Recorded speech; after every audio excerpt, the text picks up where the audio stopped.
Hi guys, it's Kyne. Today I'm transforming into Hades from the Disney movie Hercules. As you know, I'm a huge fan of Disney and a huge fan of classical mythology, but actually I wasn't crazy about the movie. I think because I already know the story of Hercules and the gods of Olympus, in comparison, the movie felt watered down to me. But it did not change my love for the drama and the gayness of Disney villains, so here's my take on Hades. This is like Hades if he went on Jenny Craig and then RuPaul's Drag Race. Let's get started.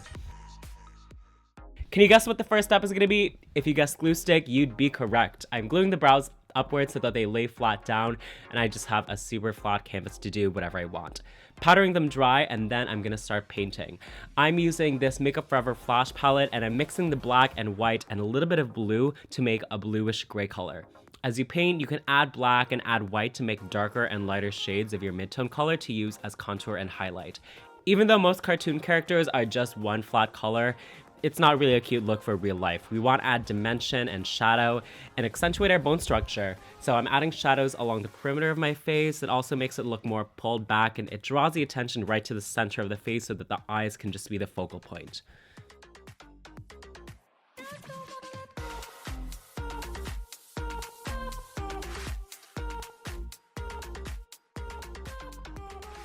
I powder the entire face to set the creams, and then I continue doing the same thing except with powders now. And the reason I use both is because the cream contour and highlight acts as a nice soft blended base, but the powders just give you more intensity so you can darken the important areas. I want to give myself kind of like sunken in cheekbones. And as for the nose, I mean, Hades has like a strong man nose, which is not on brand for me, but I still want it to be kind of sharp and accentuated.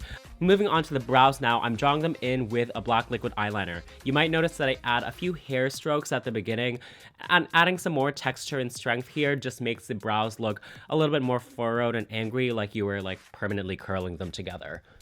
For the eyes, I'm going to be using this like cool toned blue eyeshadow that I got from NYX. When choosing your eyeshadow blending color or your contour color, it's kind of the same idea. When your face is painted like this, you want to choose something that's kind of close to your mid-tone color. So in my case, it would be like a cool blue or like even a gray. If you have darker and lighter versions of it too, that's ideal, but just a dark gray and a black will suffice when it comes to adding depth and dimension here. I was really digging the whole pulled back effect of the eyeshadow. To achieve it, all you have to do is brush the eyeshadow up when you're applying it. I don't like to use the tape method anymore. I used it when I was first starting out learning how to do eyeshadow, like, you know, when you put tape at the corners of your eyes. I don't like the look of such a harsh artificial line. It draws attention to a weird part of the eye, which I don't want it to be that harsh. But it does give a kind of witchy effect to have the eyeshadow wing up so high, so it's a nice trick to try out. I'm doing my eyeliner next, and after I have that nice thick wing, I'm gonna blend into the black outer eye socket using this tiny little blending brush. And I'm actually not gonna put any kind of glitter or color on the lid for once. I'm just gonna highlight it with white eyeshadow so that it balances out the smokiness that we have going on in the outer eye socket. I put in some yellow contact lenses off camera, and now I'm gonna work on the lower lash line. Using some white down there to draw the eyes into that larger feline shape, and then defining that with black and blending the lower edge down so that it's really graphic on the top and the bottom. Now I'm gonna darken some of the contours. Sometimes when you see how dark and how striking the eyes are, you realize that the face needs a little bit more drama to balance everything out. So I'm always jumping back and forth, thinking about how every element of the face contributes to one cohesive big picture.